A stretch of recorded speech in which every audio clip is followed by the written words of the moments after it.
విజయారెడ్డి కేసులో మిస్టరీ వీడుతుందని చెప్పుకోవచ్చు. ఆత్మహత్యకు డిప్రెషనే ప్రధాన కారణమని కూడా పోలీసులుగా అంచనాకు వచ్చినట్లుగా సమాచారం. కొన్నాళ్లుగా తీవ్ర మానసిక ఒత్తిడికి లోనేట్లుగా కూడా తెలుస్తూ ఉంది విజయారెడ్డి. అమ్మ మాట కాదనని పిల్లల అమాయకత్వం ఇక్కడ కనిపిస్తోంది. పిల్లలపై ఉన్న కంట్రోల్తోనే ఆత్మహత్యకి పిల్లల దగ్గర నుంచి ఒక సపోర్ట్ తీసుకున్నట్లుగా కూడా తెలుస్తోంది. కాల్ డేటాలో ఎలాంటి అనుమానాలు లేవు అని కూడా పోలీసులు ఈ రోజు చెప్తూ ఉన్నారు. గత కొద్ది రోజులుగా తెలుగు రాష్ట్రాల్లో పెను సంచలనం సృష్టించిన విజయారెడ్డి ఆత్మహత్య కేసు ఒక కొలిక్కి వస్తూ ఉందని కూడా మనం చెప్పుకోవచ్చు. ఆఫీస్ మీటింగ్ అని చెప్పి బయటకు వెళ్లిన విజయారెడ్డి తన ఇద్దరు పిల్లలతో కలిసి రైలు కింద పడి ఎందుకు ప్రాణాలు తీసుకున్నారు? తనతో పాటు పిల్లల ప్రాణాలు కూడా ఎందుకు తీసుకెళ్లారు? హాస్టల్ రిసెప్షన్ లో అంత టెన్షన్ గా ఎందుకున్నారు? ఇలా ఎన్నో ప్రశ్నలు పోలీసులను, ప్రజలను వేధిస్తూనే ఉన్నాయి. ఇంకా పోలీసులు విజయారెడ్డి కాల్ డేటాను, అలాగే ల్యాప్టాప్ ను, సీసీటీవీ విజువల్స్ ను జల్లెడబడుతూ ఉన్నారు. దుబాయ్ నుండి వచ్చిన భర్తను, కుటుంబ సభ్యులను గంటల తరబడి రోజుకొక్కసారైనా కూడా విచారిస్తూ ఉన్నారు. చివరకు ఏ అదృశ్య శక్తి ఆమెను చంపలేదు. ఆమె లోపల ఉన్న డిప్రెషన్ అనే ఒక నిశ్శబ్ద శత్రువే ఆమె ప్రాణాలను బలి తీసుకుందని కూడా పోలీసులు అయితే ఒక నిర్ధారణకి ఈరోజు వచ్చారని కూడా మనం చెప్పుకోవచ్చు. ఈ కేసులో మొదటి నుండి వినిపిస్తున్న అనేక అనుమానాలను పటాపంచలు చేస్తూ విజయారెడ్డి తీవ్ర డిప్రెషన్తోనే ఈ కఠిన నిర్ణయం తీసుకున్నట్లు పోలీసులు కూడా తేల్చి చెప్తూ ఉన్నారు. లాస్ట్ ఒక 6 days నుంచి విజయారెడ్డి ఘటన 2 తెలుగు రాష్ట్రాలను కూడా ఎంత కుదిపేస్తుందో కూడా మనం చూస్తూనే ఉన్నాం. అందరికీ కూడా ఒక క్వశ్చన్ మార్క్ అయిపోయింది. ఈమె ఎందుకు మరణించారు?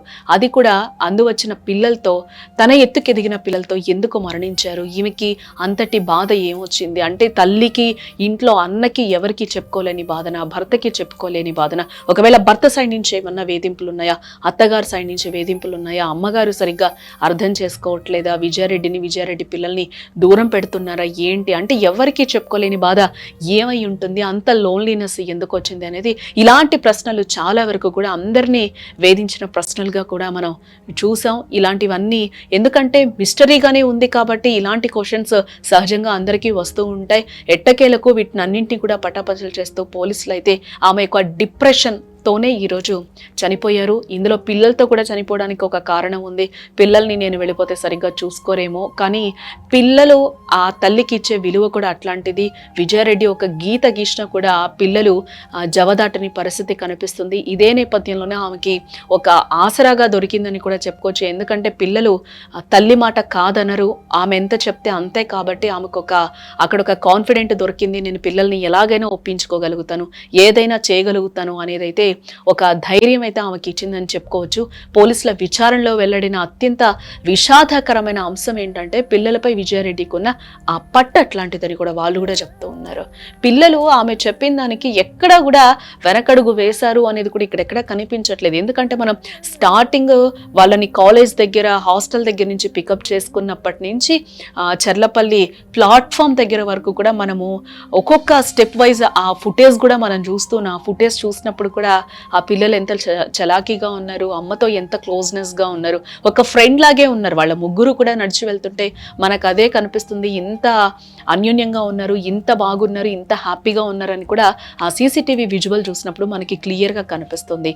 ఇదే ఆమెకి ఒక పట్టునిచ్చిందని కూడా చెప్పుకోవచ్చు. విజయారెడ్డికి పిల్లలు నేను ఏం చెప్పినా కూడా కాదనరు, తూచా తప్పకుండా పాటిస్తారు అనేది ఆమెకు ఒక గుడ్డిగా, ఒక బ్లైండ్గా ఆమె ఒక డెసిషన్ని తీసుకుంది. నేను ఏం డెసిషన్ తీసుకున్నా నా పిల్లలు కాదనరు, సో నేను ఏదైనా చెయ్యొచ్చు. నా డిప్రెషన్ ఎక్కువైపోయింది, ఆ టైంలో ఏం చేస్తుందో ఆమెకే తెలియలేదేమో, ఏమో అవన్నీ కూడా మనము డిసైడ్ చేయలేము. ఎందుకంటే ఆ టైంలో ఆమె ఆలోచనలు ఏ విధంగా ఉన్నాయో, ఆమె ఎంత డిప్రెషన్కి లోనైందో, అసలు ఎందుకు అంత డిప్రెషన్ అయ్యిందో కూడా ఈరోజు ఎవ్వరికీ తెలియని మిస్టరీగానే మిగిలిపోయింది విజయారెడ్డి మరణం అని చెప్పుకోవచ్చు. ఆ కంట్రోల్ ఎంతలా ఉండేదంటే తల్లి మృత్యు ఒడిలోకి వెళ్దామని పిలిచిన ఆ పిల్లలు మాట్లాడకుండా అలా అనుసరించి వెళ్ళారు అని అంటే సీసీటీవీ ఫుటేజ్ చూస్తుంటే ఇప్పటికి కూడా నీరు గారిపోతున్న పరిస్థితి కనిపిస్తుంది. ఎందుకంటే దాదాపుగా వీళ్ళు మరణించి కూడా 6-7 రోజులు అయిపోతుంది. ఇప్పటి వరకు వీళ్ళ మరణానికి గల కారణాలు ఇప్పటివరకు కూడా తెలియలేదు. అంత ఊహాతీతంగానే ఉన్నాయి. ఆ విజువల్స్ని చూసే మనం మాట్లాడుకుంటున్నాం. ఎవరికి కూడా ఏం జరిగింది అనేది ఇప్పటివరకు కూడా తెలియని విషయం. దాంట్లోనే మనం ఆ సీసీటీవీ విజువల్స్ చూస్తే ఆ పిల్లలు కూడా ఆ తల్లి మాటకి జవదాటరు అనేది కూడా మనకి కనిపిస్తుంది. లాస్ట్ ఫుటేజ్ ఏదైతే ఉందో దాని గురించి ఖచ్చితంగా మనం మాట్లాడుకోవాలి. ఎందుకంటే హాస్టల్ దగ్గర నుంచి ప్లాట్ఫామ్ వరకు తీసుకొచ్చింది ఒక అయితే ఆ ప్లాట్ఫామ్ దగ్గర వాళ్ళ మధ్య జరిగిన సంభాషణ కావచ్చు, అదంతా కూడా అందరినీ ఒక ఆశ్చర్యానికి గురి చేస్తుంది, ఇంకా బాధలోకి నెట్టేస్తుంది. వాళ్ళ ముగ్గురు ఒక చోట మాట్లాడుకోవడం, చనిపోదామా చనిపోవద్దా అనేది ఒక సంశయంలో కూడా అక్కడ వాళ్ళు ఉన్నట్టుగా కూడా మనకి కనిపిస్తుంది. ఈ ఫుటేజ్ చూసినప్పుడు ఇంకా బాధ అనిపిస్తుంది, కళ్ళల్లో వాటర్ ఆగకుండా ఉంటుంది. వాళ్ళు అక్కడ ఒక నిమిషం మాట్లాడుకుని మళ్ళీ అలా ప్లాట్ఫామ్ మీదకి వెళ్ళిపోవడం, అలా ప్లాట్ఫామ్ ఎండింగ్కి వెళ్ళిపోవడం కూడా అందరినీ బాధ కలిగిస్తుంది. ఆ కిందకి వెళ్ళిన తర్వాత కూడా అలాగే ముగ్గురు కూడా ప్లాట్ఫామ్ మీదకి నడుచుకుంటూ ఒకరి తర్వాత ఒకరు ఆ ముగ్గురు కూడా అలా వెళ్ళిపోవడం చాలా బాధాకరం. ఇది ఎవరు కూడా ఈ రోజు కూడా జీర్ణించుకోలేని పరిస్థితి కనిపిస్తుంది. ఈమె ఎందుకు ఇంత కఠిన నిర్ణయం తీసుకుంది, దానికి సంబంధించి ఏమైనా వస్తుందా న్యూస్ అని కూడా ఈరోజు అందరూ వెయిట్ చేస్తున్న పరిస్థితి. ఎందుకు అనంటే ఎందుకు అంత ధైర్యం చేసింది, ఎందుకు పిల్లల్ని కూడా ఈ లోకం నుంచి తీసుకువెళ్ళిపోవాలి అని అనుకుంది అనేది కూడా దీనికి ఆన్సర్ కావాలి అనేది కూడా అందరూ చూస్తున్న సిచ్యువేషన్ నెలకొంది. ఇదే నేపథ్యంలో సీసీటీవీ విజువల్స్లో పిల్లలు అంత ప్రశాంతంగా కనిపించడానికి కారణం కూడా అదే అనుకోవచ్చు. ఆమె పట్టు పిల్లల మీద ఆ విధంగా ఉంది కాబట్టే ఆ పిల్లలు ఆ తల్లి ఏం చెప్పినా కూడా వింటారు అనేది కూడా ఆమెకు ఒక ఓవర్ కాన్ఫిడెంట్గా కూడా అక్కడ అనిపించింది అని చెప్పొచ్చు. ఎందుకంటే పిల్లలకి నేనేం చెప్పినా అదే ఫైనల్ అనే డెసిషన్లో వాళ్ళు ఉన్నారు కాబట్టి నేనే చెప్తే అదే అన్నట్టు కూడా విజయారెడ్డి గారు ఆ రోజు డిసైడ్ అన్నట్టుగా కూడా మనకు కనిపిస్తుంది. తమ తల్లి ఏది చేసినా మంచికే చేస్తుందనే గుడ్డి నమ్మకం వారి ప్రాణాల మీదకి ఈరోజు తెచ్చిందని కూడా చెప్పుకోవచ్చు. చనిపోవడానికి ముందు విజయారెడ్డి పిల్లలను నమ్మించి రైల్వే ట్రాక్ వద్దకు తీసుకెళ్లారని, అక్కడ వారితో కలిసే రైలు కిందకు దూకారని కూడా విచారణలో వెల్లడైంది. ఇక ఈ కేసులో ప్రచారమైన రెండో ఫోన్ మిస్టరీని కూడా పోలీసులు ఛేదించారు. విజయారెడ్డి మరో రహస్య ఫోన్ వాడారనే వార్తల్లో కూడా ఎలాంటి నిజం లేదని కూడా స్పష్టం చేయడం జరిగింది. విజయారెడ్డి ఎక్కడ కూడా రెండు ఫోన్లు వాడలేదు, ఇది ఫస్ట్ నుంచి కూడా క్లియర్గా ఉంది. బట్ మధ్యలో ఏం అపోహలు వచ్చాయో కానీ దాన్ని క్లియర్గా కూడా పోలీసులు చెప్తున్నారు. ఆమె రెండో ఫోన్ అసలు వాడలేదు అని చెప్పి, ఆమె వాడిందల్లా ఒక ఫోను, ఒక ల్యాప్టాప్, అవి మాత్రమే ఫోరెన్సిక్ ల్యాబ్కు కూడా పంపించి విశ్లేషించగా వారం రోజుల కాల్ డేటాలో కూడా ఎలాంటి అనుమానాస్పద కాల్స్ లేవని కూడా తేలింది.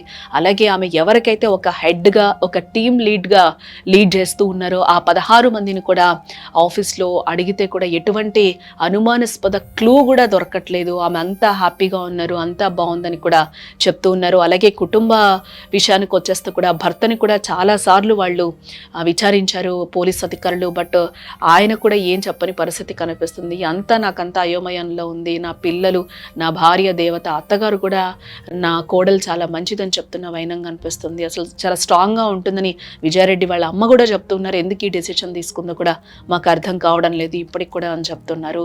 అటు అప్పులు లేవు, ఆర్థిక లావాదేవీల విషయంలో కూడా ఎటువంటి ఇబ్బందులు లేవు, ఫ్యామిలీ పరంగా బాగుంది, హస్బెండ్ పరంగా బాగుంది, ఈమెకు కూడా 2 లక్షల జీతం దాకా ఉంటుంది, పిల్లలు కూడా మంచిగా చదువుకుంటూ ఉన్నారు. వాళ్ళ చదువుల కోసమే తండ్రి దుబాయ్లో ఉన్నట్లుగా కూడా అందరూ చెప్తున్నారు. పిల్లల్ని బాగా చదివించాలన్న ఒక ఉద్దేశంతోనే ఆయన దుబాయ్లో ఉన్నట్లుగా కూడా మనకి తెలుస్తుంది. ఇటు కుటుంబంలో కానీ ఆమెకు ఎవరు వేధించినట్లు ఆధారాలు కూడా ఇప్పటివరకు పోలీసులకి లభించలేదు అని కూడా క్లియర్గా చెప్తూ ఉన్నారు. కేవలం ఆమె అంతర్గతంగా ఎదుర్కొంటున్న మానసిక సంఘర్షణ, ఒత్తిడి మాత్రమే ఆమెను ఈ దారుణానికి పురిగొల్పాయని కూడా పోలీసులు అనుమానిస్తూ ఉన్నారు, ఆ విధంగానే భావిస్తూ ఉన్నారు. ఘటనా స్థలంలో దొరికిన ఈ కేసులో ఒక కీలక ఆధారంగా నిలిచిందని కూడా చెప్పుకోవచ్చు. ఎందుకంటే నాకు జీవించాలని లేదు, బట్ నా పిల్లలను ఈ లోకంలో ఒంటరిగా వదిలి అసలు వెళ్ళలేను అంటూ కూడా విజయారెడ్డి రాసిన ఆ వ్యాఖ్యలు ఆమె మానసిక స్థితిని అద్దం పడుతున్నాయని చెప్పుకోవచ్చు. తాను లేకపోతే పిల్లలు అనాథలైపోతారనే అతి జాగ్రత్త, ఆందోళన ఆమెను వారిని కూడా వెంట తీసుకెళ్లేలా చేశాయని కూడా చెప్తూ ఉన్నారు. తల్లి చెప్పిన మాటను వేదంగా భావించిన ఆ 2 చిన్నారులు రేపటిపై ఎన్నో ఆశలున్నా తల్లి కోసం మృత్యువును చాలా నవ్వుతూ ఆహ్వానించారేమో.